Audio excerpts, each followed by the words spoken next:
And we're off and running on a Fight Song Friday for the Bostonian versus the Book. What's up? My name is Matt Peralta. We are live on YouTube and X at Boston versus the Book, even Instagram. Well, that's my own thing, at Sports Talk Matt.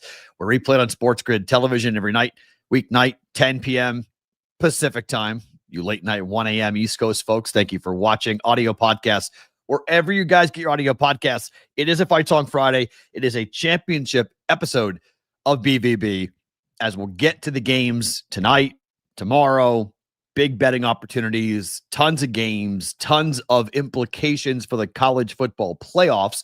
Speaking of playoffs, we will do the opening line today on the NFL and where we are here heading into week 14 after last night's win for the Lions. Very impressive, 44-30. Again, the Cowboys offense does the work and gets them into a situation where you score 30 points in the NFL, you should win.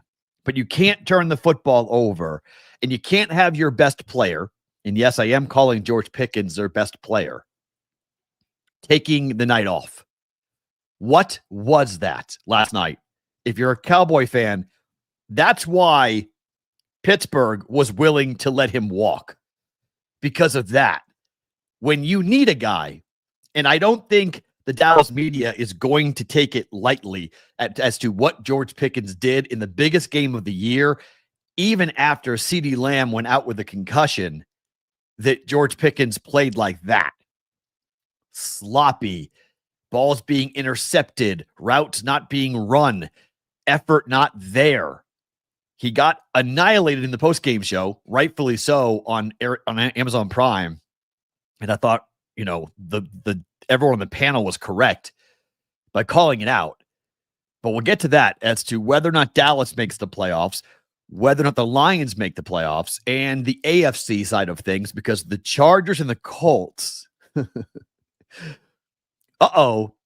you look at their schedules and what they've got coming down the pike, so we'll do that coming up here. Later in the program, Newbie's not coming on today. He's got a meeting. So Corbin, the hat guy, will be joining us. Actually, I forgot to send Corbin the link. Sorry, Corbin. I need to send Corbin the link to the show. I forgot to do that. That's my bad. I'll do that right now. He is going to join us to give us an update on the store as to what's happening with the store and an update on the sales, because you guys have been incredible from a sales perspective. I think we are at 90 items of the 150 that are sold. So for the first week, we are already past, and if you're new to the show and you're like, what are you talking about? I'll explain it when we talk to Corbin about what we're selling and what we're going to do for Christmas for Dave's daughter. So stay tuned for all of that. We start the show the same way with the biggest story. Let's talk about the opening line, playoff picture edition. Who is in, who is out, and a couple of AFC teams that should be a little bit wary about their games this week.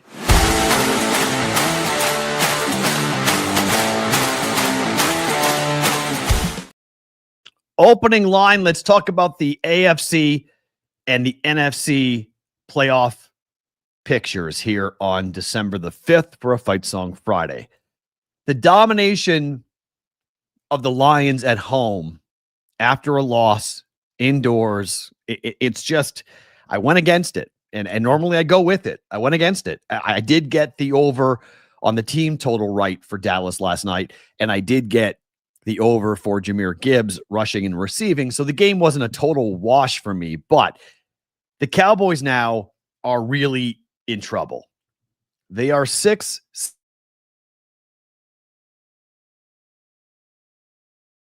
Also will need a ton of help to make the postseason. Most likely, in all probability, the Cowboys will not be in the playoffs. And that's a really big shame, because it's all about how the team started, right? It's all about September and October. Because if they played like this, they're 3-1 with Quinnen Williams. If they were playing like this, they are a playoff team. The Dallas Cowboys are capable of going into a playoff game and winning a playoff game against anybody in the NFC. That is a playoff caliber roster. That is a playoff caliber quarterback who did make some pretty big mistakes. And again, if you sack Dak Prescott, the the numbers with him when he suffers 2 or more sacks, it gets really ugly. Like, that's a key number. If you see Dallas giving up 2 or more sacks during a game, it's almost an automatic fade to bet against the Cowboys, because Dak, when he gets hit, is not the same quarterback. He gets jumpy, his eyes come down quickly, and he doesn't have the same time to find the receivers down the field. And frankly, playing the fourth quarter without CeeDee Lamb and a uninterested George Pickens was a big problem. And the Lions took advantage. And the Lions win. The Lions cover. The teasers even get covered by the Lions. So that was a very good outcome for the books. The pro money, we talked about it yesterday, about all the pro money that came in on the Lions, in particular at BetCris Arizona, with Adam Bjorn saying he was getting multiple 6-figure bets on the Lions. So the professionals came in late. They saw the 3. It closed at 3.5. It didn't matter. Detroit wins the game by 14. By 14. So the playoff picture is interesting. So let's take a look at this, okay? Here is your AFC and NFC playoff picture. Let's start with the NFC, and then we'll get on to the AFC. Bears are at 9-3. Rams are at 9-3. Eagles lead the division at 8-4. The Bucks lead the division at 7-5. Those are your top 4 division leaders in the NFC. So 3 wildcard spots. First, Seattle at 9-3, and they are on the road this week. Seattle is really good on the road. I would expect them to go to 10-3. Green Bay has a monster game against the Bears. The Bears are 9-3. The Green Bay Packers are 8-3-1. They are at home. I do like Green Bay to win the game this weekend. Maybe not cover that 6.5-point line. I would take the Bears plus the points, but Packers to go to 9-3-1, very possible, and the Bears to drop to 9-4, and the Packers will go to the 2 seed behind the Rams, who will win this weekend against the Cardinals. The Rams will be the 1 seed, and the 2 seed will be the Packers. But in the playoff chase, the Bears will be a wild card team, and this will flip-flop and fluctuate as we go week by week. But the 49ers come in with the 7 seed at 9-4, and the Lions at 8-5. You cannot count out Carolina at 7-6 to catch the Bucks. That division race is still very much up, but I don't think the Panthers will get a wild card berth. And then the Cowboys are at 6-1. They were trying to catch the Eagles. That most likely is not going to happen unless the Eagles lose this weekend on Monday night to the Chargers, which could happen. If that happens, this loss last night will be even more catastrophic for the Cowboys, because if the Eagles lose their 3rd straight game, the door would be wide open. It is still ajar a little bit. Remember, a couple of years ago, the Eagles opened up 10-1 and then fell flat on their face the rest of the way. If that were to happen again, the Cowboys could potentially make the postseason, but it's a long shot. They're not dead, but it's a long shot. For the Lions at 8-5, yeah, it's possible. I mean, it's possible they can make the playoffs. It's also possible they're going to miss the playoffs. If you look at the division, for them, Bears, Packers, Lions, okay? They most likely are going to be a wild card team. They could still technically win the division, but at 8-5, one of the 2 teams, Bears win, they go to 10-3. The Lions will be 2 games in the loss column behind, and we're into December. That's a really hard thing to make up. If the Packers win, they're 9-3-1. And so it's another 2-game in a loss column deficit behind the Packers. So that becomes problematic for the Lions. So there's a lot of work to do still for Detroit to get in. It's not possible. It's not impossible for the Lions to make the playoffs, but the NFC playoff picture is very, very crowded. And yet you win that game last night. And I mean, they basically have like a 50-50 shot at making the playoffs now. If they were to have lost that game, forget it. It's over. Okay. That's it. It would be over. So the Lions are still mathematically and theoretically alive for a wild card berth. Bears and the Packers to battle it out for the division makes it a little more problematic. There's going to be at least one wild card team out of the NFC West. And that's the thing. If you're the Lions, that's the problem, right? You're looking at the NFC, you're looking at the playoff picture, and you're looking at the number of teams you're competing with from a wild card perspective. Seattle, whoever, not Green Bay or Chicago, the 49ers, the Lions, you've got 3 spots and you've got 4 very good football teams sitting there fighting for 3 spots. Somebody is going to be the odd man out. And with 5 losses at the moment, the Lions are the odd man out. And the Lions have divisional games left on the road that will be difficult. So are the Lions going to make the playoffs? Right now, I would say no.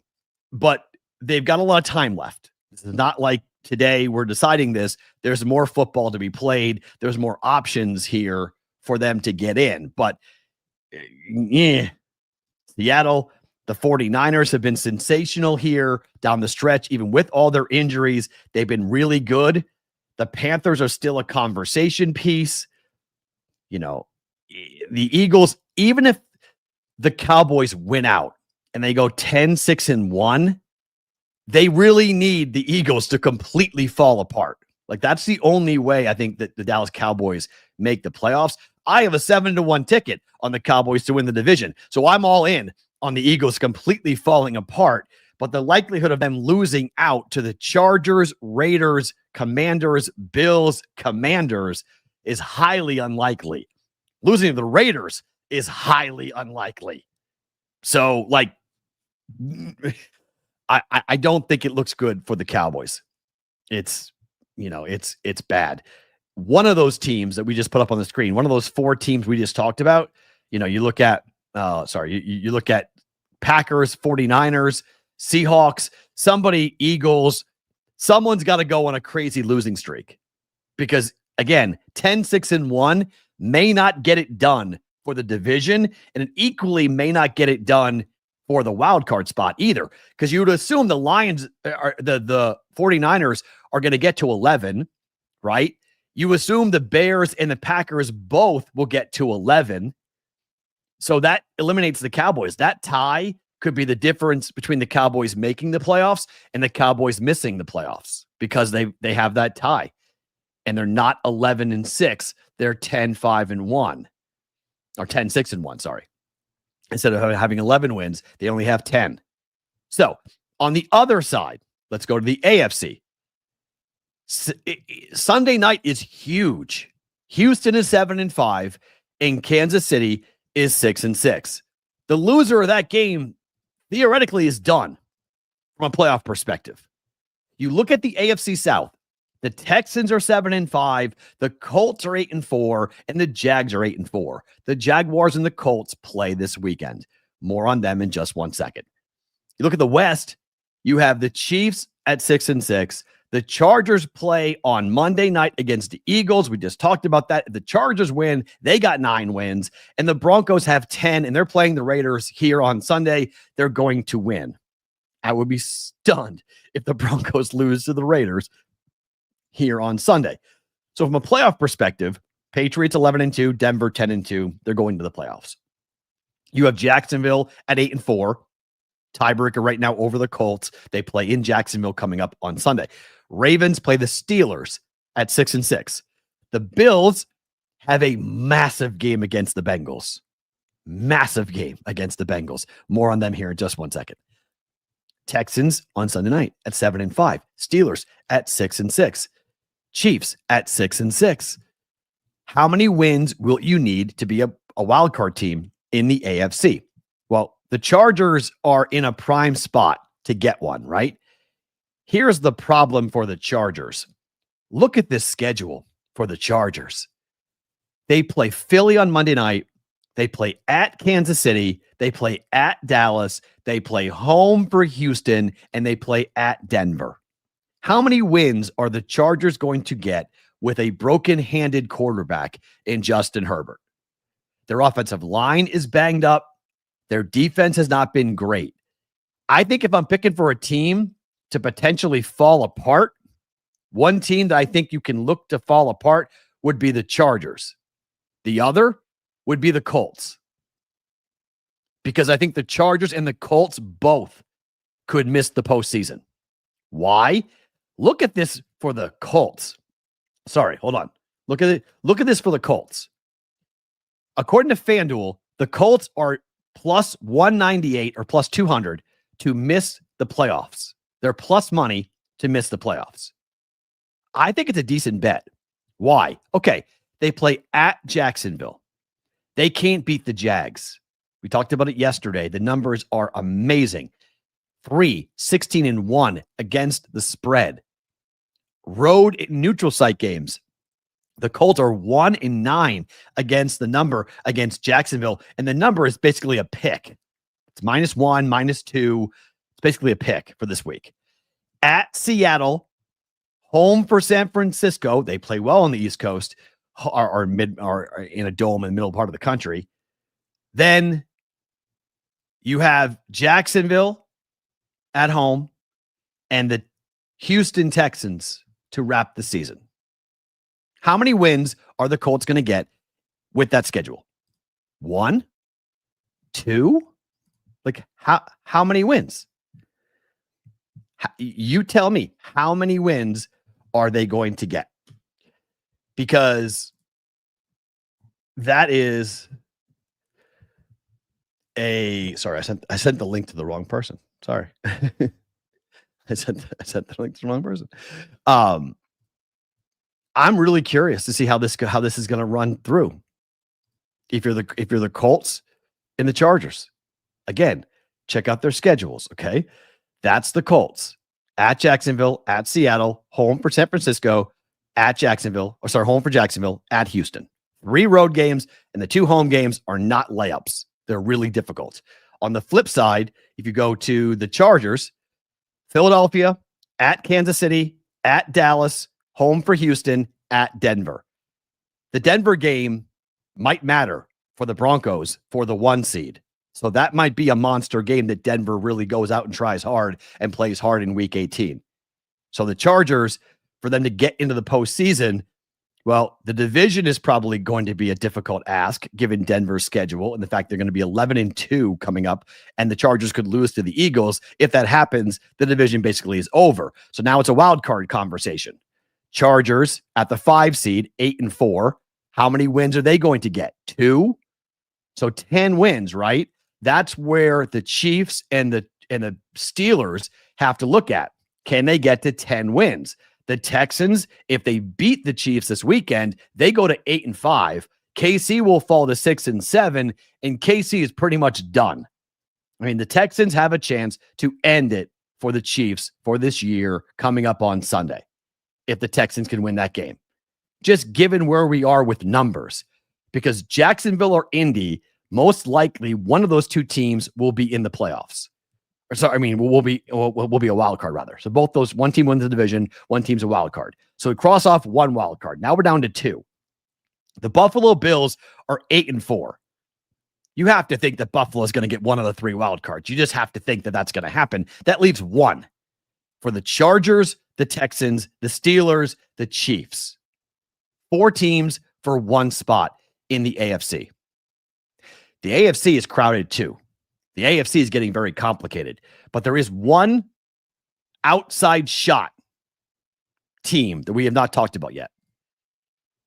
And that would be the Bengals and their game against the Bills this coming weekend.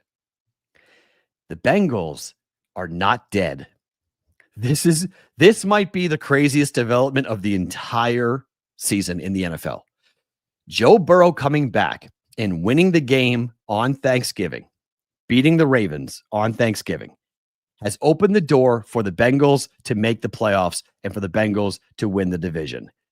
This is the Bengals schedule, okay? They are 4-8. The Steelers are 6-6 and the Ravens are 6-6. One of those teams will be 6-7. The other team will be 7-6. Okay? 6-7, 7-6. You put the Bengals against the Bills this weekend. If they win, they go to 5-8. They then play the Ravens at home on December the 14th. Let's say the Steelers win this weekend, all right? And Pittsburgh is 7-6. The Ravens would be 6-7. Sorry if there's kids in the audience. And then they would go to Cincinnati where they could fall to 6-8. The Bengals would then be 6-8. The Steelers would have the inside track to go and win the division, but the Pittsburgh Steelers schedule is not that easy.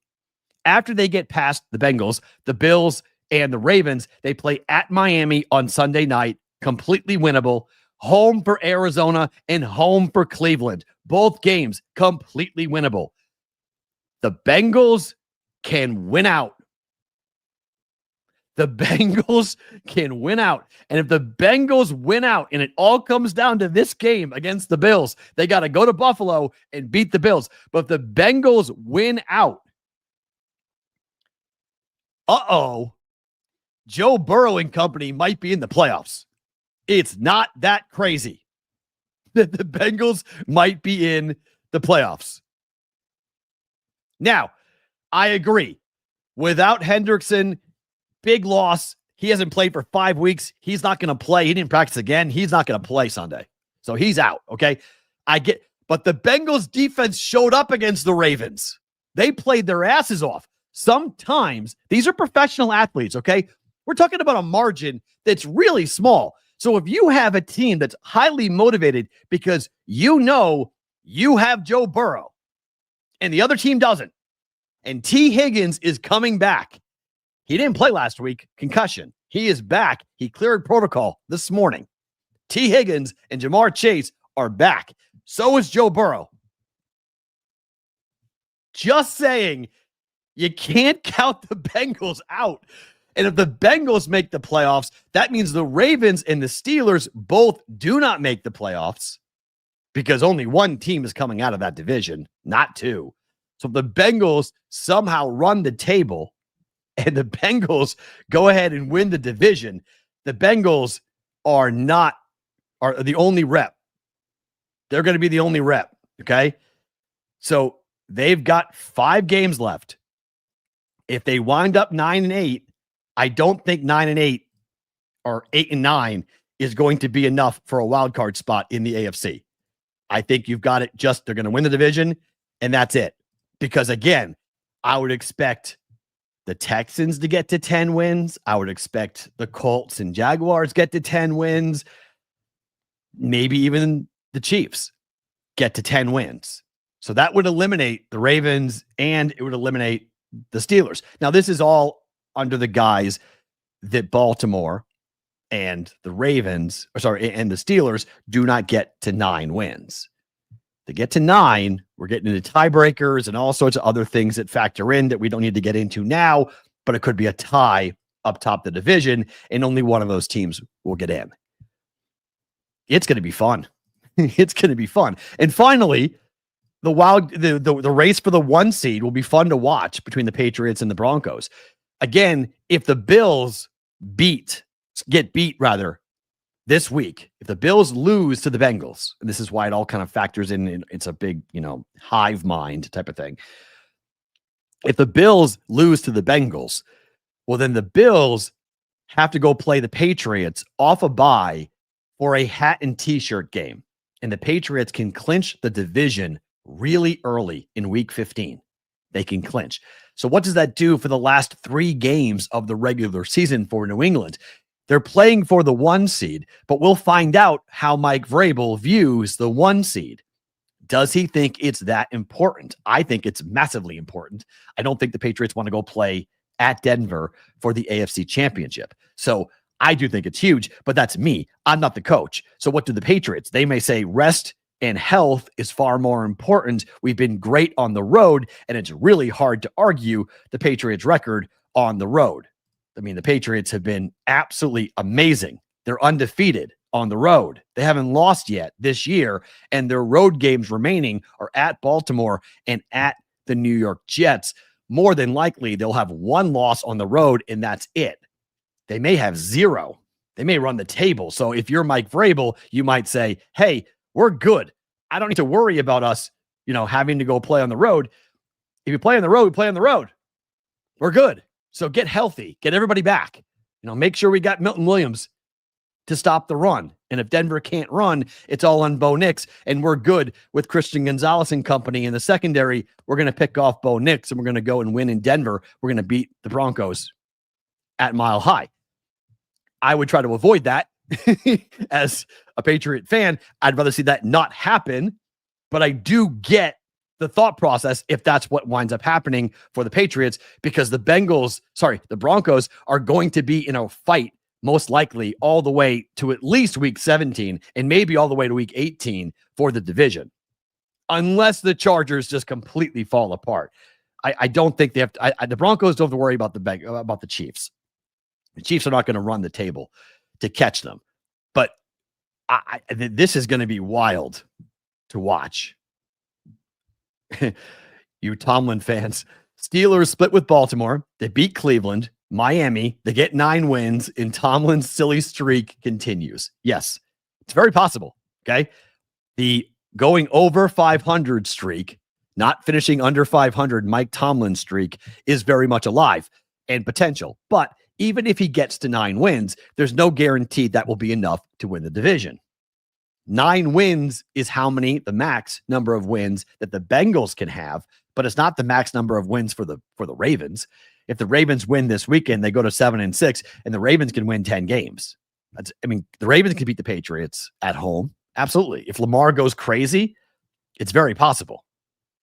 So Ish is saying if they both went out, Pats would sit out the last week since the tiebreaker goes to Denver. Well,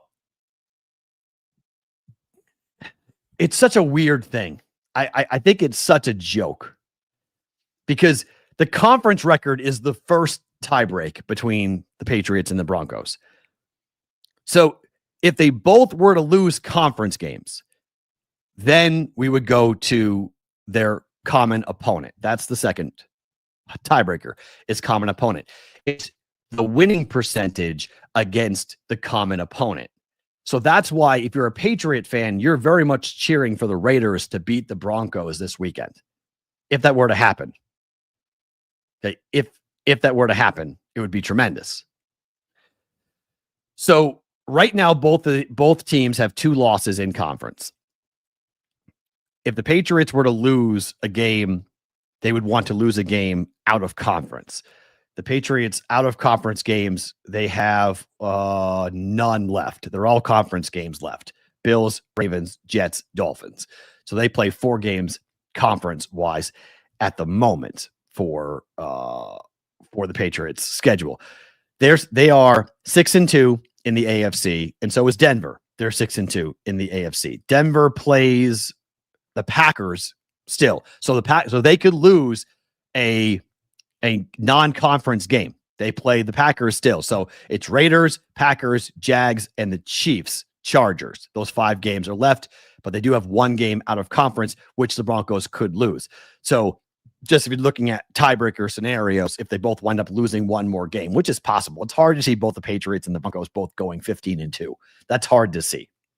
That's actually going to be kind of crazy. Oh, there's no debate. I'm cheering for the Chiefs against the Broncos. No debate on that. Absolutely. I will be 100% cheering for the Chiefs to beat the Broncos. Long story short, this is going to be fun.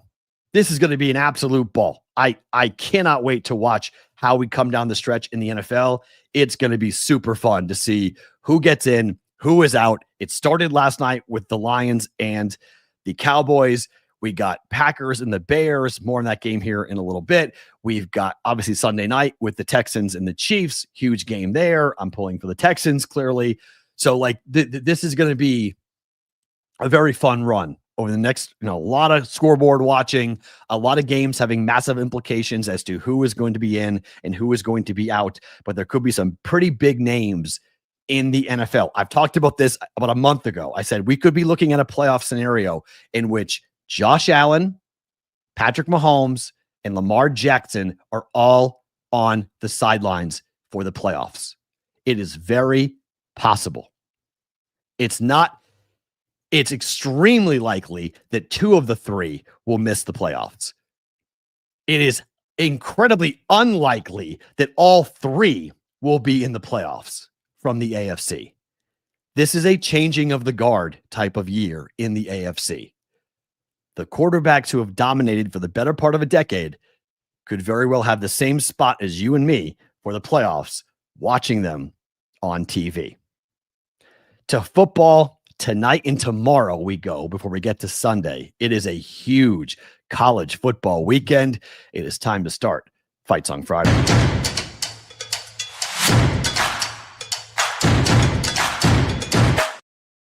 All right, Fight Song Friday for us. 6 games that I'm going to highlight. There are 9 championship games, but 3 of them don't really matter. There are 2 tonight. There are 4 tomorrow that are huge, that have massive implications as to what we do with the college football playoff. In case you forget what the bracket looks like, there is your bracket for the college football playoff after week 14. It will obviously look much different coming up on next Tuesday when they finalize the bracket because of who is going to play this weekend. Ohio State plays Indiana. If Ohio State wins the 1-2 spot, I do not believe Indiana will move. They do not punish teams for losing championship games. So there is your 1 and your 2. If Texas Tech loses to BYU, however, that changes everything. That is the game. That is the outcome. If you cheer for Armageddon, you are pulling for BYU to beat Texas Tech. Then BYU would get the automatic berth. Texas Tech would drop probably to the 3. And if you want to go even more Armageddon, even more crazy, you could go and say Georgia would move up. Texas Tech would then drop out of an automatic. I assume Oregon would move into the spot where they would have a bye, but I'm not positive about that. They're doing top 4 seeds. It doesn't matter who wins. It's top 4 seeds this year, remember. So you have Alabama and Georgia playing. If Bama beats Georgia, Bama would move up. Georgia would move slightly down, but they both are going to be in. They're not going to change. They are in. They're not going to pull Alabama out if they lose. Bama is in. The question comes down to Notre Dame and Miami. And we talked about this earlier in the week. Okay. It's all about Notre Dame, according to all quote experts. They are in and Miami is out. If Notre Dame gets bounced, both of them miss because BYU has defeated Texas Tech. So that's the Armageddon scenario. You want to keep both Miami and Notre Dame out, have BYU beat Texas Tech, and then both the Irish and the Hurricanes are out. BYU loses to Texas Tech. Tech stays at the 3. BYU is gone. The Irish most likely are in, even though Miami beat them head-to-head, which I am very much against. But everyone says that the Irish have better losses, like there's such a thing. I love this. Well, their losses are better. Their losses are better. Like, what? Okay. Well, they played really well against A&M. Okay. Did they win? No, but they played really well. Oh, okay. Did they beat Miami? Well, it was week 1. It was week 1? Yeah. Do all the games count the same? Well, meh. No. Why not? Because where you played them matters. Really? Do I get more points? Do I get like 1.5 wins for getting a win in December versus 1 win for September? Don't they all play the same? Oh, yeah, they do, but we don't count them the same. Okay, sure. I am perplexed why the Irish are getting in over Miami if that is the last conversation that the committee has between the Irish and Miami. Hurricanes and Notre Dame. We're going back and forth. If both teams are 10-2 and they played each other, that's it. Who won? That's who goes. Period. End of story. But again, I don't get to dictate this stuff. I just talk about it, unfortunately. Let's start with the Mountain West Championship. And yes, I made a mistake last night. For those of you who listen to the Daily Juice, yes, Madsen is playing. I was wrong.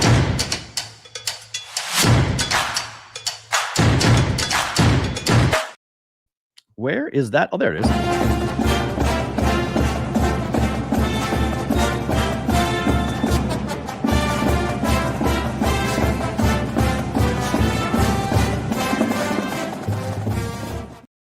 So I made the bet with the assumption that the second string quarterback for Boise was playing.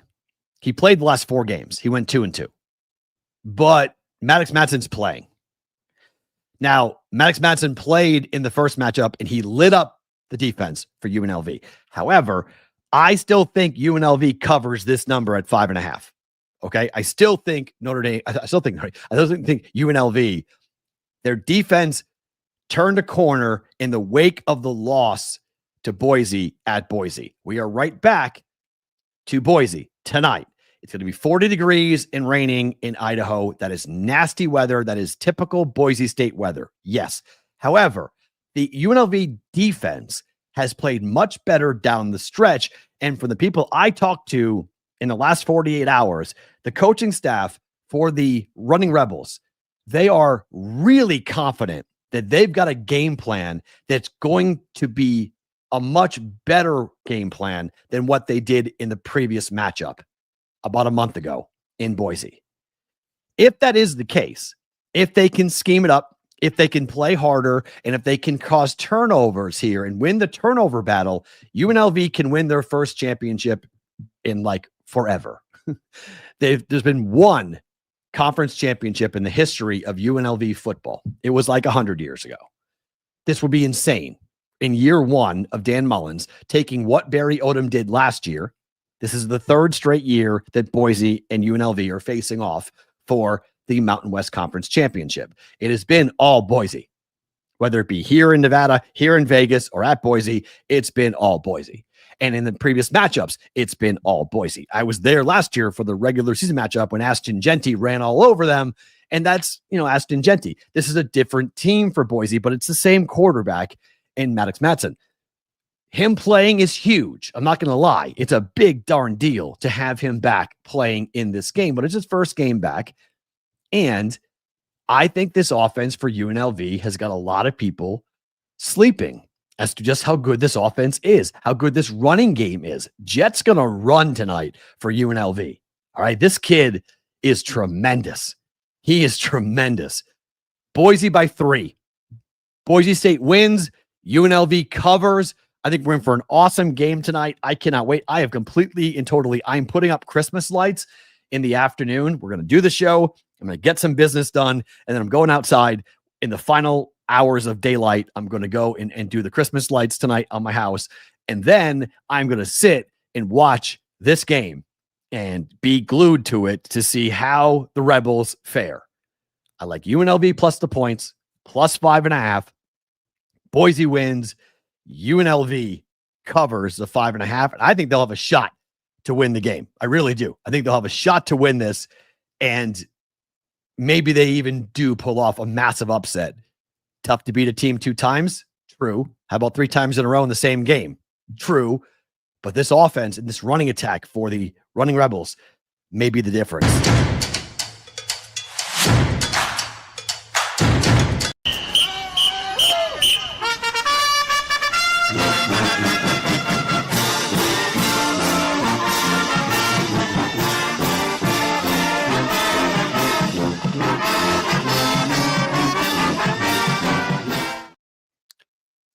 This game is going to be fun. It's a play-in game. The winner of this game is going to the college football playoff. Tulane is hosting the American Championship game as North Texas walks in as road favorites to the Green Wave. I love Tulane coming into the year. Love their offense, former BYU quarterback. I thought they were going to have a big year. I was betting them in September. Then in October, they hit a little bit of a swoon and things didn't go very well for Tulane. And I was a little bit off. And then I bet them against Memphis. And then they lost. They didn't cover against East Carolina. They didn't cover against Army. They lost to UTSA by 22 points. And I was like, what is going on? They then rallied and I bet Memphis in that game. I bet Memphis against Tulane, and then Tulane won the game as 3-point road dogs. They won the game by 6. I was stunned. Since then, they beat Florida Atlantic by 11. They beat Temple by 24. They beat Charlotte by 27 points. Running the football. That's what the Green Wave will do. They got a good quarterback, but they can run the ball. On the flip side, North Texas is 10-2 against the number. They are 9-1 ATS over their last 10 games. They're 4-1 on the road ATS, and they've won and covered their last 6 games after losing at home to South Florida. They turned around and they won by 38, 34, 14, 29, 32, and 27 points. If you like points in this game, North Texas is 5-0 to the over on the road this year.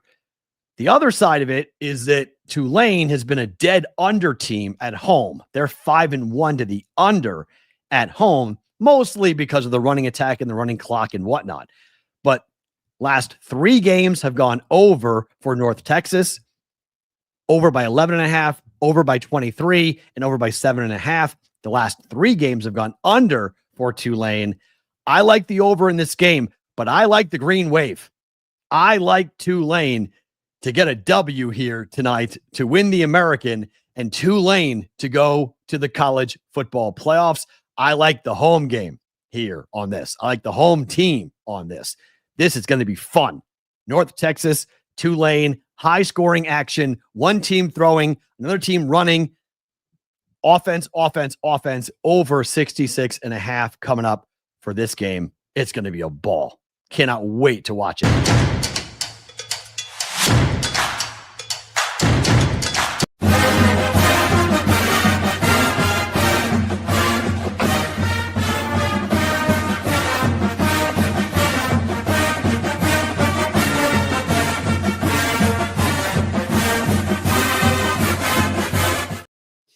It is the fight song for Texas Tech here on a Fight Song Friday. BYU having a chance to upset the apple cart and get themselves an at-large bid. This is the exact situation that I have been waiting and wanting forever in college football. You have a team that no one is giving any shot to winning the game. No one's backing BYU. I am. I took 13 points, but no one's taking them to win the game. Texas Tech has been simply mauling people, like just mauling people in the Big 12. They've been tremendous against the number. They are 11-1 this year against the spread. They've covered 5 straight games. They are 9-1 over their last 10 games. The only game they didn't cover was a 4-point loss on the road to Arizona State, which looks like the biggest of anomalies in college football this season, how Arizona State beat Texas Tech straight up. They beat West Virginia by 49. They beat Central Florida by 39. They beat BYU in the first matchup at home by 22 points. They beat Kansas State by 23 points, and they beat Oklahoma State by 42 points. However, after BYU lost straight up head-to-head at Texas Tech, they turned around and they beat TCU by 31. They beat Cincy on the road by 12, and they beat Central Florida by 20. This is everything for BYU, and they're keeping their coach.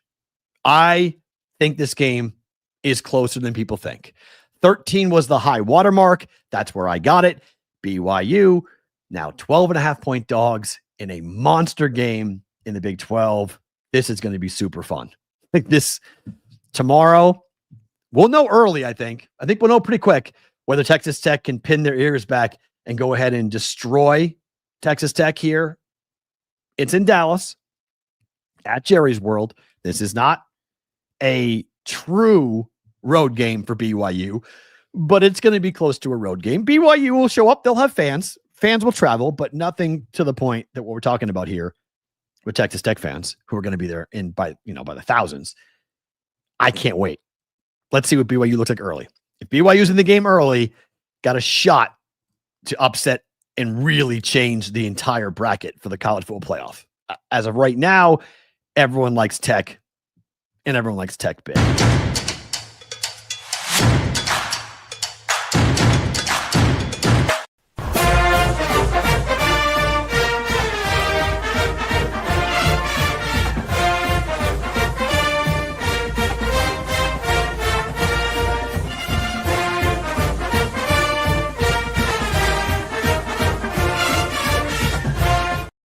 So I've been waiting for this game for a while because I've had a ticket on Georgia to win the SEC dating back to August. I took Georgia at plus 325 to win the SEC, and I thought they would be right here in Atlanta, right where they are, up against Alabama, where the Tide are in. Okay, the Tide, win or lose, Alabama is going to be in the college football playoff. The question is going to be, are they going to be moving up in their seeding, and could they get a home game? That's possible. They beat Georgia. They've beaten Georgia already this year. If they go 2-0 against a team that's supposed to be one of the bye teams in the bracket, that's big. This is a fun, no-stress game for both these teams. They both want to win it. They both don't need to win it. They both know that they're in, and they will have a shot to go and play for a national championship. Kirby Smart wants to get it because he can't beat Alabama. I mean, Kirby Smart has dominated the SEC except for games against Alabama. Again, I will just hedge on this, and I will take the Tide on a hedge, but for me, Georgia minus 2.5 is not a bad bet. Okay.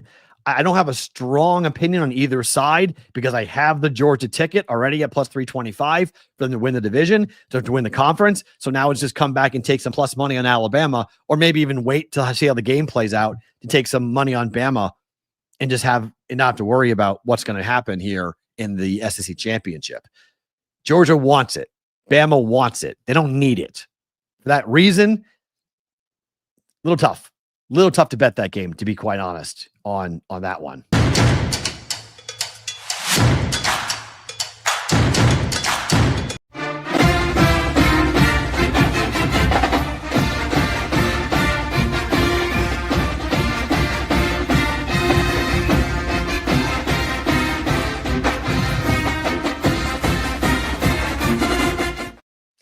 ACC championship. We talked yesterday to Adam Bjorn, who said this was the heaviest bet game of the day so far going into Saturday. Duke and Virginia. Everyone's betting Virginia, hammering Virginia. This number hasn't moved much. Why hasn't this number moved much? I have no feel for this game. I will have no bets on this game. I have no idea. I have no clue as to how this game goes. I will sit back and I will watch it. The fact that one of these two teams will be in the playoff over a Miami team, I get it. There's a lot of anger behind that. I can listen to it, but this is the fallout from automatic qualifiers. I'm okay with this fallout. I like automatic qualifiers. Win and you're in. How you get in, well, that's up to each conference, and we can talk about the tiebreak and talk about the problems with the ACC all you want, but it's up to them. They can dictate how they want it to be determined, and how they determined it was Duke against Virginia. Not Miami. Fair? No. Right? No. Reality? Yes. Who wins? Doesn't matter. But I will say this, regardless of who wins this game, they're going to be massive and monster dogs to whoever they face. And the pros are going to come in and hammer whoever Virginia or Duke plays. If it's Duke, oh my gosh. If Duke wins, yeah, they're going to be playing the top team without a bye. So they will play, let's see, if Duke wins, Duke will play Oregon on the road. Oh my God. Yikes. Yeah, that's not good. That's not good. Finally, one more for a Fight Song Friday before we talk to Corbin, our guy. We call him Corbin the Hat Guy, as we're calling him now.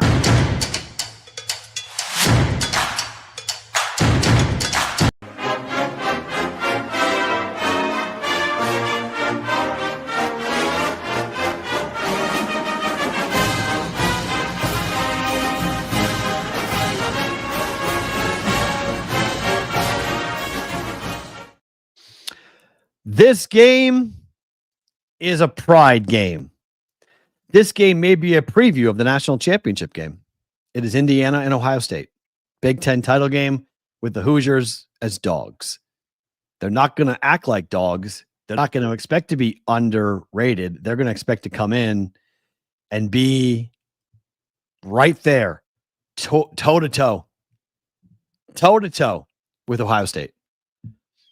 I have no idea what to do. My brain says bet Indiana. That's what my brain says. I don't know. Ohio State, in Justin saying they've been so good, but Mendoza and company have magic. Mendoza and company are just something to look at and something to really.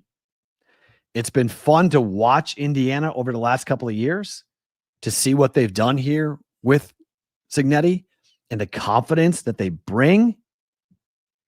I don't know if I'm picking, if I'm betting, if I had to do it, I'm not going to do it. But if I had to do it, I'd take Indiana plus the points.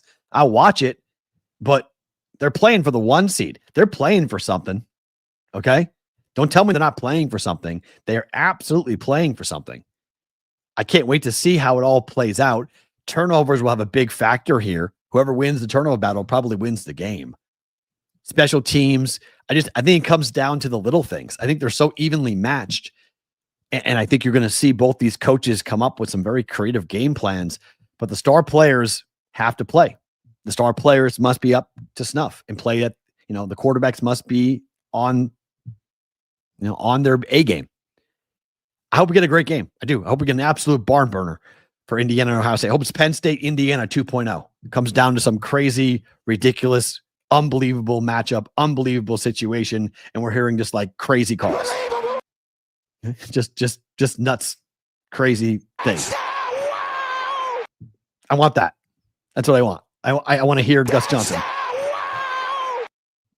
Give me that. So I hope that's what we're getting. I don't know. I don't know, but I hope that we are going to wind up getting that. So, all right, Corbin, give me a thumbs up if you're ready. If you're ready, give me a thumbs up. I know you've been moving around things like crazy, so you are ready. Okay, let's get a conversation piece here with our guy Corbin. He is at the store in downtown Henderson. Can you hear me? Is the first question. Oh, right into a freeze. I was worried about that. Oh, am I freezing? Do I get close to the Wi-Fi? Yeah, if you get closer to the Wi-Fi, it's probably a better idea to get closer to the Wi-Fi. Even if you're in the store, it's right, okay. Yeah, I'm in the store. You guys can see it all. There we go. We got a mess on. It's all we good. got a big shipment in today, so we got shirts and hats for someone. So can I say, wow, the shop is, you guys went crazy. Tons of orders, tons of hats and shirts that we get to make. I feel extremely proud of being part of this moment with you guys, being able to do this for you guys. So I appreciate you guys trusting me on doing this. I know Matt and I were talking about the future of the store, how we're going to make it better. I've seen you guys' suggestions, hockey jerseys, pullover hoodies instead of the zipper hoodies. So we're going to get that all implemented here pretty soon. I know one of the big things that Dave did was custom hats for everybody. Yeah. With custom logos. We don't have that going yet, but I'm working on that. It's going to happen. Well, that's a down the road thing. Yeah, I like that. I like that. That's something we can bring out later once we establish the store. What's the update on counts? That's what everyone's asking me in terms of the 150 for the Christmas gift for Dave's daughters. What do we have from a count perspective? Do you know? This morning when I looked, we had a couple more orders. I think we have like 2 or 3 more hats, and I think we sold maybe 2 shirts yesterday, and I want to say 1 more hoodie. So two or 3 hats left, or 2 or 3 hats sold? Yeah. We got like we're at 47 or 48 hats right now. Wow. Okay. So if you guys haven't bought, if you want the always forward, never straight Dave Sherapan hats, 3 left. Okay, of the 50 that we're putting out. So you got to go do it like now, like right now. I'll put the link. Go to thebvbshow.com. Click the link. Go buy it like now. Hats and t-shirts, t-shirts and hoodies. How many t-shirts are left? We got a few. We got a lot. I think from the counts I sent you yesterday, we've maybe sold between the hats and the t-shirts and the hoodies. I think we've maybe sold like 4 or 5 extra out of those. So we got a bunch of those still. Okay, so the shirts are still available. Let me pull this number up so I can look at it and give you guys an accurate count for numbers. Hold on. So we are at 17 shirts that are left for t-shirts. And there's a bunch of hoodies, about 30 or so hoodies. So if you can't get a hat, can't get a t-shirt, you can get a hoodie for that. So we are obviously taking the proceeds for this, all the profits, and we're going to be giving this to Dave's daughters in case you don't know about what we're doing for this. If you're just like tuning in going like, what the hell are you guys talking about? So we have started a store for BvB. It looks like this. When you go to the website, this is what you're looking for. BvB shop. Official BvB merchandise. Click on that link. It'll take you to the store where you can see the Dave's collection, and you'll see things like this, which is always forward, never straight t-shirts, which, as I said, we got about 17 more of those. The always forward, never straight will come on a hat, embroidered on the side of a hat. We got 3 of those left. So you got to get after it today if you want those. And then the hoodies also will be looking like this, but they'll be just obviously a zip up hoodie for you guys to grab the always forward, never straight models for Dave. And so when we get those 150 sold, they're sold. And when they're sold, we will take the proceeds and give the Sherapan girls a Christmas gift from you guys in the brigade, from Corbin and the great work he is doing. If you don't want or you miss out, we still have hats, t-shirts, hoodies, beanies, golf polos, or all stuff, all available on the store. Just don't say always forward, never straight. I'll explain if you missed my explanation for that. I'll explain that more coming up in bonus time. How much work am I giving you? Am I like overloading you guys with this? I've done this before. Oh no. I'll come. So we have 2 units over here. Okay. I'll give you guys a sneak peek of one of our production areas. So we got a big 8-head machine, a single head machine. Wow. That's just a little bit of what we do right here. We have a warehouse that does all the screen printing for us down the street that we operate out of. And we do embroidery there too. So there's no such thing as too much work for these guys. They're good at what they do. All right. That's tremendous. I just can't believe December 17th is the 4-year anniversary of this show. And we have been talking about doing a store for 4 years, like beyond even before the show began. We were talking about doing a store. So I'm so happy we get to do it with you, because we had conversations, you, Dave, and I had conversations at your previous employment as to like how we would do it. And you're like, I don't know. It's corporate. It's difficult. I'm not sure how we could, make it work. And now we get lucky enough that you're able to go work for a local company here in Vegas to do this. First, thank you to your bosses for letting us do this. And 2, thank you to you for setting this up, because this is going to be tremendous, not just for this first batch and first run, but going forward to have this, to create custom shirts and hats and things going forward. It's going to open up a whole new angle for us in terms of the brigade. Yeah, no, it's cool. I'm excited for this. And like I said, we've talked some good ideas, so I'm ready to see where this takes the brigade. I mean, yeah, it's crazy. 4 years.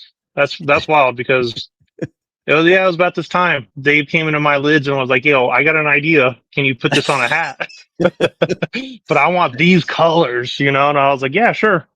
So that's all it started from, was just that.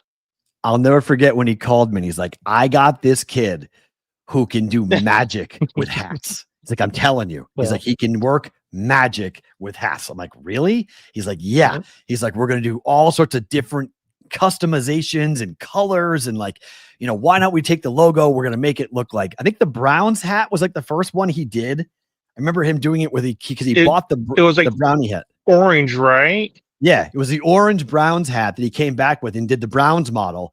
And because he had just gone and purchased the Brownie the Elf. It's when that whole logo came out. And I was like, what the hell is that? And he was like, it's Brownie the Elf. I was like, okay, never seen that before. Yep. And then he's like, but then I did this. And it was an orange BvB logo. And I was like, oh my God, that looks awesome. And from there, it turned into you guys doing 4th of July hats, Memorial Day hats, hot dog hats. And it just went. So I know folks would love to see that in the future, for us to be able to do that. And we will have plans to do that and keep rolling with it. But it's pretty cool. So listen, thank you for doing this. I'm sure you're going to get a bunch of orders coming through today as people are going to try to jump on in. But thank you for keeping track of all of this. And it's going to make a really nice Christmas gift to the Sherapan family. Yeah, of course. I'm happy. I'm happy to be doing this with you guys. Man, you're the best. We'll talk soon. All right. Thank you. Talk to you later. That is the one and only Corbin joining us here. We call him Corbin the Hat Guy, joining us here on Bostonian versus the Book. That's a huge thing, huge undertaking, and a huge thank you to him for doing that. And we wanted to bring him on for that because it's pretty cool. Yeah, I mean, there are pullover hoodies available. Just they don't say always forward, never straight. You can get pullover hoodies from the store. So just there's a bunch of stuff. So if you haven't gone and checked it out, go and check out the store. It's 24 hours. Just go to thebvbshow.com, go to our website, click on it, and then you will see, when you go to our website, you will see it's like the second thing on the site. It looks like that. It says BvB shop, click on the official merchandise, you click on that, and then you're there. And so I knew the hats would go fast. So we're only down to like 2. So I knew the always forward, never straight hats would be the first thing to go.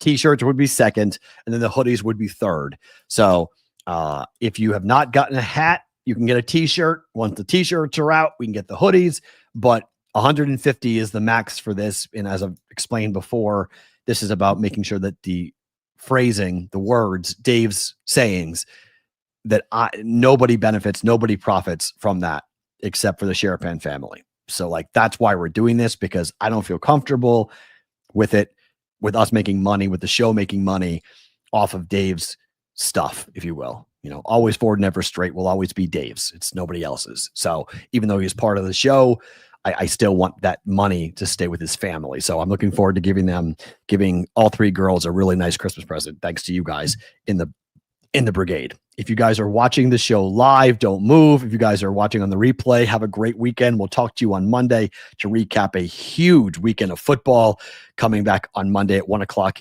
live Eastern time, but on Sports Grid at 10 p.m. Pacific time on the replay. For the rest of you, bonus time starts now.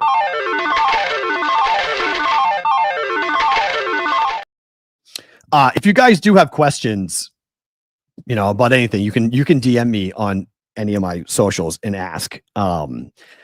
There was one individual that I hope he got a hat, because I told him that we would hold one hat for him. He said he was going to buy it on Thursday.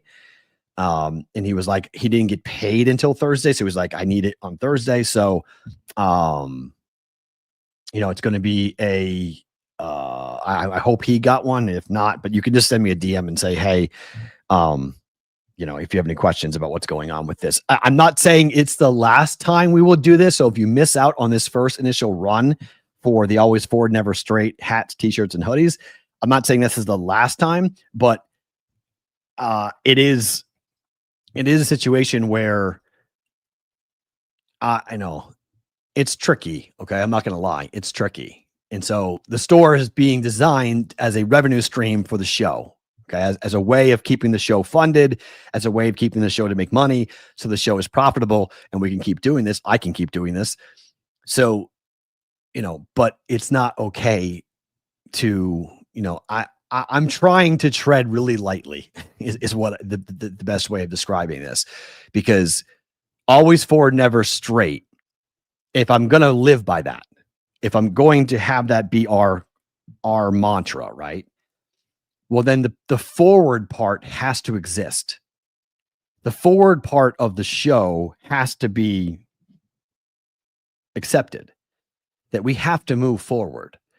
And so it's difficult to acknowledge that and to say that we have to, because, people have said to me, you still call the show the Bostonian versus the book.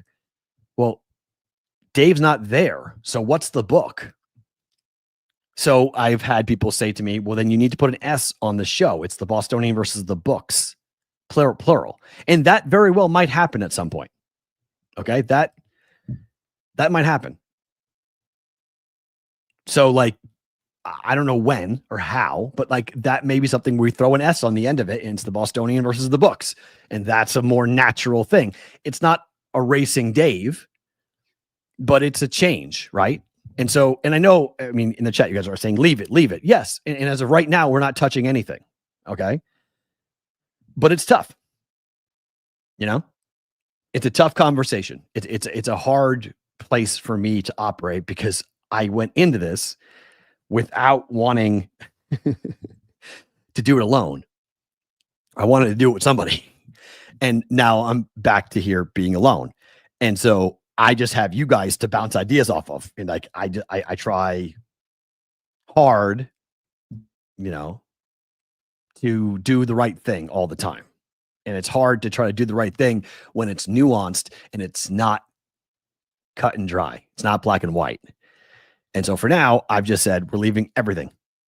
We're just leaving everything. We're never going to change the logo. Okay. So if you're curious, this logo is not going anywhere. Okay. So like, we're not changing the logo. At some point in 26, I don't know. There could be some small alteration to the name of the show, but as of right now, we're not doing anything. This football season, we're going all the way. Matt versus math would be difficult. I would lose every time. You got to give me something where I can win. I got to be able to win eventually, guys. I lose that fight every time. The book can be plural. It can be. Use it in a sentence. CBW. How's that possible? That's what I've debated. That's what I've debated. And yeah, Whitrock, you're right. The forward part is the most important part of the saying. We move forward, but it's not linear. Absolutely. No, it's not linear by any means. And book can encompass a variety. Yes, that's true. It can be, yes, different gambling apps. So, and Ross, look, I appreciate you for sure. I mean, thank you for those words, Ross. It's really nice of you to say that. And I appreciate every one of you guys for showing up every day. And the numbers for the show, I got the numbers for the show back last week from what we've done over the last 6 months. Dave left 6 months ago. And, this is something I put it out on social, on one social platform last night. But if you add up everything we've done in the last 6 months for the show, including Sports Grid, Instagram, TikTok, X, everything, all of our platforms. So we put stuff out, YouTube Shorts and whatnot. You put it out. We're hitting about 400,000 individual viewers every month. And so that is a huge number. And it's all, everything we're doing, we're all encompassed, everything rolling together. But we're putting out YouTube Shorts that are getting thousands of views, and TikTok videos are getting thousands of views. And, we're doing a lot of things. And partly I've made small tweaks to the show, and I've made small changes that you guys have seen, right? We're on at the same time every day. We approximately do the same length show every day. We do a bit more on the social media clips than we were doing before, and trying to do as much promotion as possible. And I haven't even in 26, there are things that are going to start in 26. I would like to grow the YouTube channel. I would like to add another show or two to the YouTube channel. I would like to give you guys other things to watch on the YouTube channel besides just me and this show. And I'm efforting, and I'm trying to find in 26, I'm trying to find the right people, trying to find the right shows that would make sense to come in and be a part of the family, the brigade, if you will. And so there's thoughts of doing stuff like that. That's why I've been trying to get the subscribers up to 3,000. So I'm trying to get there. You know what's fucking hysterical, Addison? You want to laugh? You want to laugh? That's not a joke. That's not a joke. I've had somebody approach me about doing an F1 betting show. I'm not kidding. I'm not kidding. I have been approached about doing an F1 gambling show. I don't know how. I don't know when. I don't know where. It's sure as fuck not going to be me. I'm not hosting it. But, it was not Addison. I swear to God, it was not Addison. It's somebody that I know. It's someone that I have I have been approached about doing an F1 show. Yes. Will it happen? I have no idea. But that's what I mean. That I've been trying to get the subscribers up because I want to have it be an attractive thing to a show that may want to come and be a part of our brigade. And look, I've said it before, with Dave, I said it, and without Dave, I'll say it. And to you guys, I have said it, that there is a model in which what Pat McAfee did with his YouTube channel that I want to mimic and I want to copy. I'm not doing country music. You're not going to hear me do that. That's on Pat. That's his own thing. But to give you guys, Hammer Down is an awesome show that those guys do on Pat's YouTube channel. So we can do other shows on the YouTube channel that will present itself to being content that you guys would like. So there's more than just me. Oh, there's no debate on this, Ish. The World Cup's going to be huge. You've heard Adam Bjorn, okay? You've heard Adam. They're all in. Bet Chris and Prime, when they take over that brand, there may be a whole rebrand coming for them in 26 where all of that property is under one name. And that name is, I've been told what it might be, is awesome if they do wind up using it. So there's a lot of big things happening in 26 with us and Adam Bjorn and what they're looking to grow. You guys have been so good to him, and it's been so cool that when he's been on, the interaction you guys have made with him, his people are paying attention to what we do here, and he wants to be a part of this through 26, through the Super Bowl. I mean, Bet Chris is not going anywhere, and if it does, it just may change the name, but there's a lot of things going on. Okay. A lot of things. I am not putting out country music. I give Pat so much credit for doing that. That's putting your balls on the table, man. That is such a cool thing that he did. I'm not the biggest fan of pop country, but I give Pat a ton of credit for doing that, man. That was, it's very, very, very cool. Very cool. So if you haven't hit subscribe yet to the YouTube channel, please do that, because we're looking to do some big things in 26. So we need that. I do car content. That is absolutely true. F1 and reviewing a SUV are very different types of things. Very different types of things. Look, you very well might see me. Okay. I have thought about taking the YouTube channel. I thought about taking the automotive reviews, and I might start doing automotive reviews on the BvB YouTube channel. Okay. You might see me doing those reviews on the BvB channel. Okay. That is very possible in 26. We do that. Okay. So like what I mean by like adding more things to we haven't taken the YouTube channel and done anything else except BvB. We haven't turned it into an actual channel. And so that is, if you're talking about like a vision board, that's like what I am dreaming about. Like what I am dreaming about is a second show. What I'm dreaming about, a second live show. What I am dreaming about is some type of recorded video on demand situation where we have other things at work, other things at play that we do. So like, all that stuff. Yeah. See, no one knows this, but yes, I do. For the past 10 years, I have reviewed automotive cars. I get cars that are brought over, and I've been doing a podcast out of Texas for a decade, and I haven't taken it over, but I was sitting with a rep from Nissan, and we're at lunch, and we started it with me and my daughter. It was the Dad and Mad car review. And this person I was talking to for Nissan was like, I want to be the first to have this be reviewed. And so they sent me an unbelievable Nissan Z. We produced that.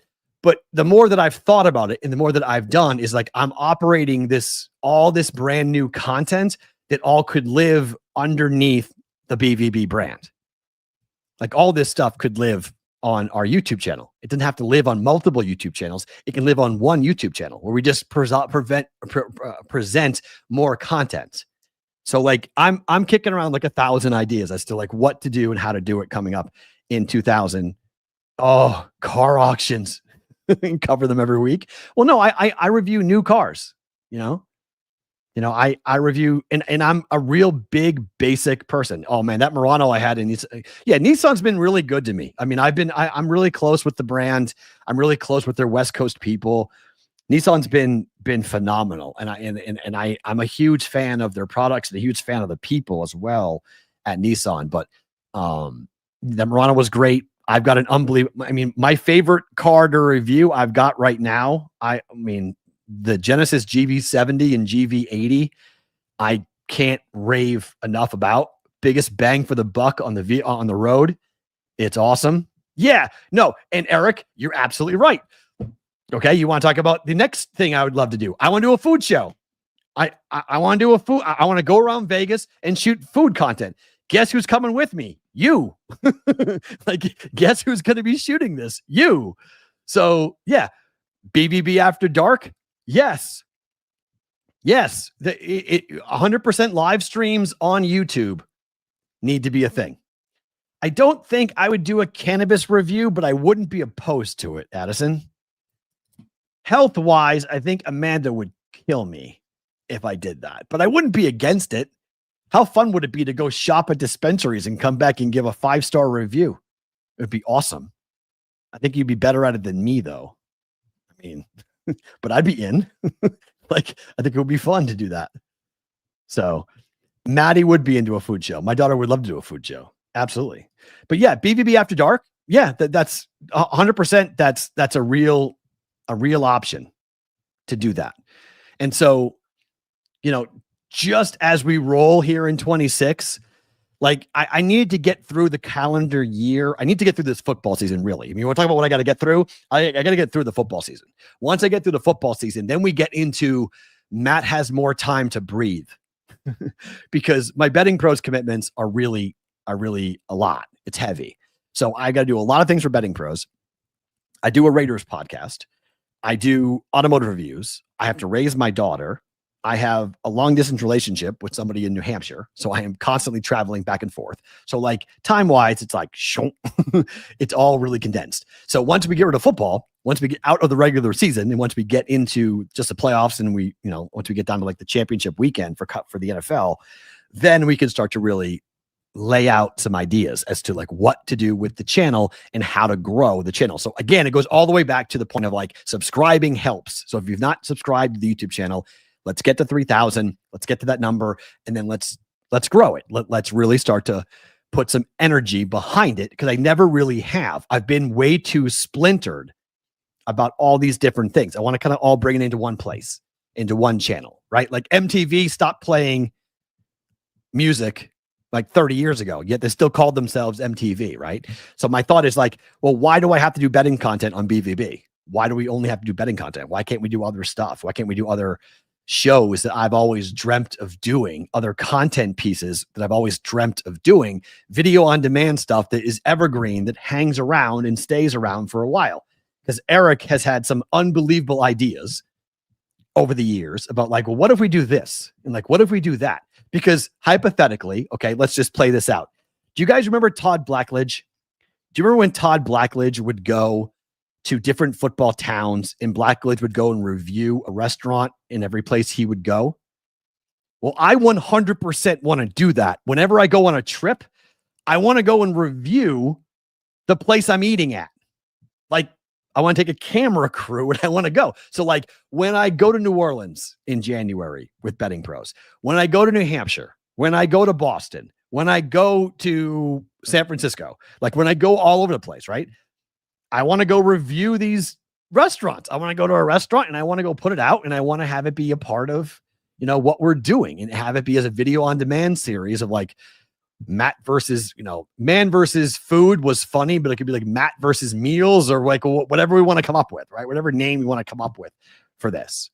BvB After Dark is absolutely something I want to try to do. I 100% want to do and bring on different types of guests, because there's people that I know in the space, in the just friends of mine that don't do gambling, but would be fun to come and have conversations about life and just chat, just, hey, you want to come on, just do a live stream and just, sit there and just talk about life, interview people and talk about whatever their careers were, or, stuff like that. So like there's all sorts of ideas that are flying around. Basically, it all starts with growing the YouTube channel. So if you haven't hit subscribe, please do that for sure. So that was quite the long rant that we went on. I haven't even talked about what happened last night, so let's rush through that.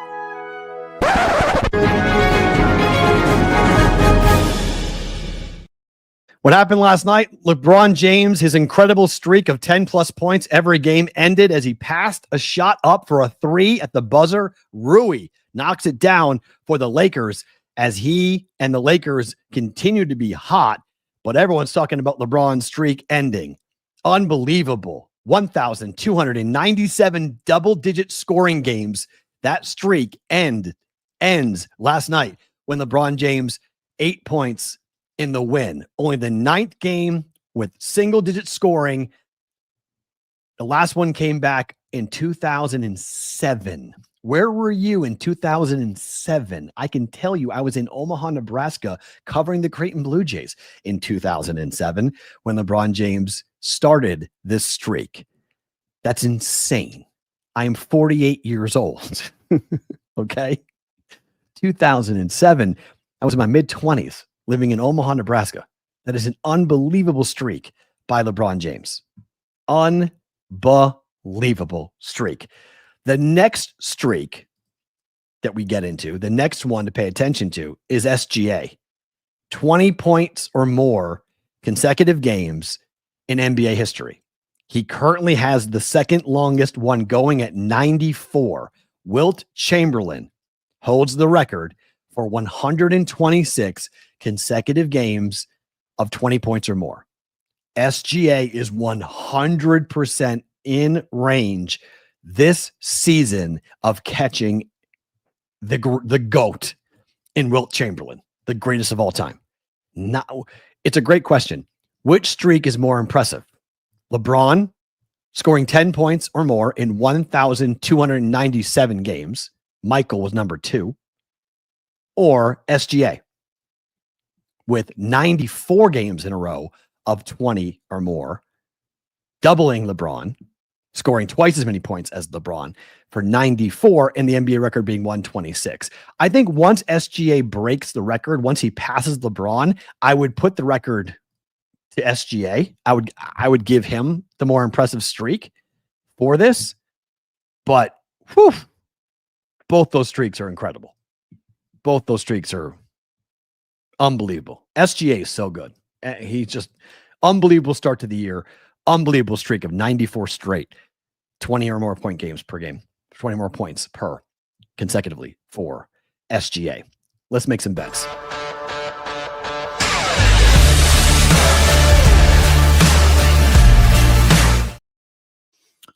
Just the Picks being brought to you by the Betting Pros Prop Bet Cheat Sheet. You guys can go download that right now by downloading the Betting Pros app or by going to bettingpros.com/props. I've already told you I'm taking UNLV plus 5.5 tonight. I don't care that Madsen's playing. I think the Rebels may have something. 3-point win for Boise. Too many points. 5.5 is too heavy. This number is gone. I'm taking Tulane plus the 3. It's 2.5, but I still think Tulane can win the game outright. Huge game tonight in the American. The winner is into the college football playoffs. The loser is out. Tulane at home. I'll take the home dog in Tulane tonight against North Texas. High scoring game, like the over in the game as well. Over 66.5 between Tulane and North Texas. I'm going to take Bama because I'm hedging off of the Georgia ticket to win the SEC championship at plus 325. Alabama money line to win. I like BYU to keep it close against Texas Tech. I think BYU's got something for Texas Tech here. It'll be a tighter game than the first time when Tech won by 22 points. Neutral site, quote unquote, because it is in Texas, but it's not at Texas Tech. It's in Dallas. I like BYU plus 13. To the NFL, I'm taking the Jags as a home dog to Indy. Indy just cannot beat Jacksonville. 3-16-1 against the number since 2015 against the Jaguars when that game is either neutral or a home game for the Jaguars. The Colts are 1-9 against the number. Jags outright bet money line. Jacksonville up against the Colts. And as we talked about yesterday, it's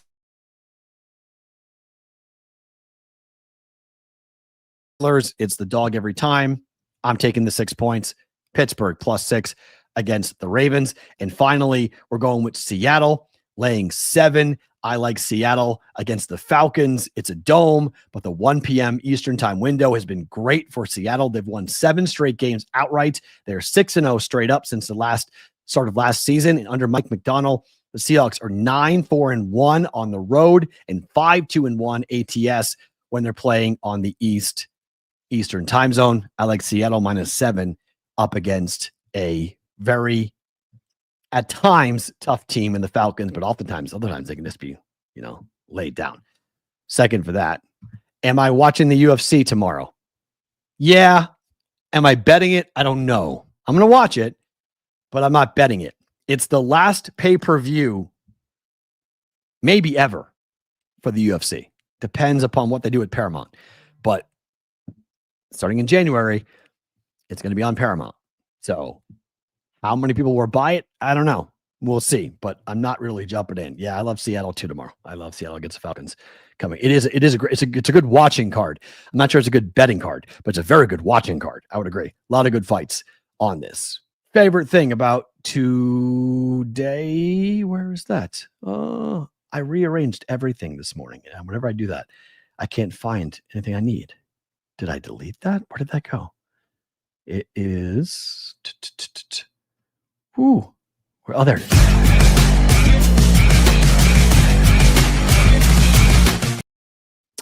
Favorite thing about today, I think that was Corbin's debut on BvB. After all the talk and conversations about Corbin and hats, he was like the unknown third member of the show for a long time with what Dave would go and Dave would bring things back and have conversations, have ideas, the brainstorming. Dave would hang out for full days down there at Lids either or. He worked at 2 different lids in town. Getting Corbin on the show was cool. So once again, the hats are running really low.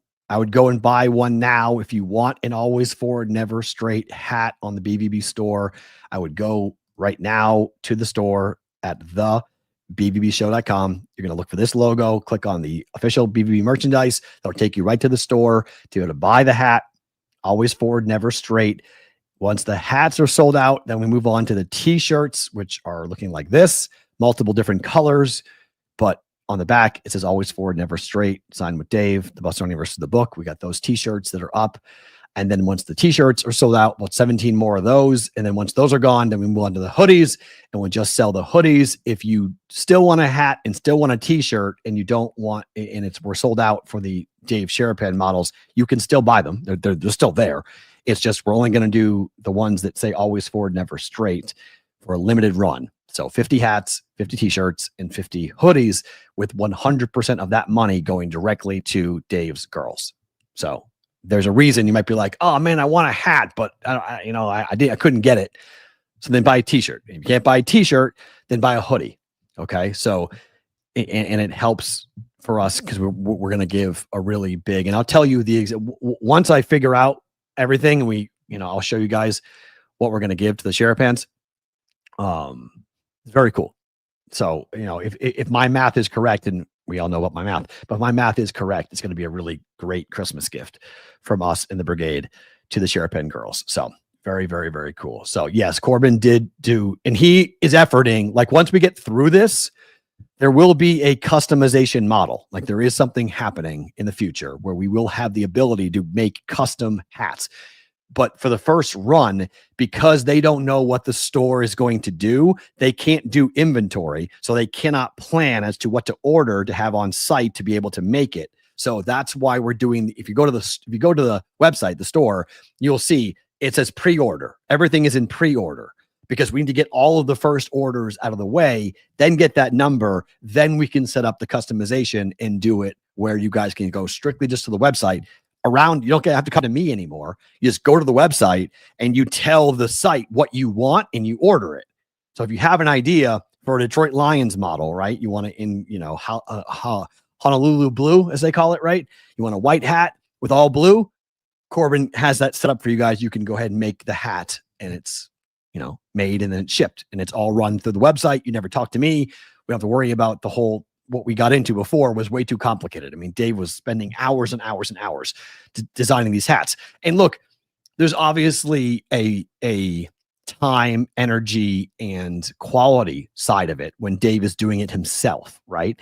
But we want to try to match that. We don't want to, I'm not trying to lower the standards that Dave set when it comes to hats. And Corbin knows this. So we have very high standards for what these are going to look like. So if you get it back and you're not happy with what the hat looks like, talk to me and we'll figure it out. We'll make it right. Okay. This is an important piece. And one thing that Dave used to always tell me, that when that logo touches something, it has to be on something of quality. And if it's not, we got a problem. And so that has been what I have said to Corbin going forward about the products that we're going to have available in the store. They must be high quality. And if they're not, we have to make it right.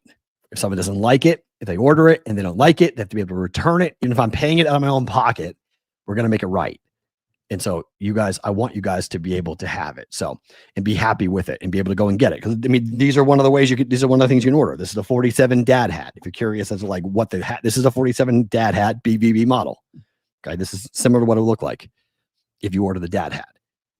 I don't have any other hats here, but you guys know what I'm talking about. So have a phenomenal weekend. Thank you for being here. Always great to see you guys. Thank you to Corbin for being here.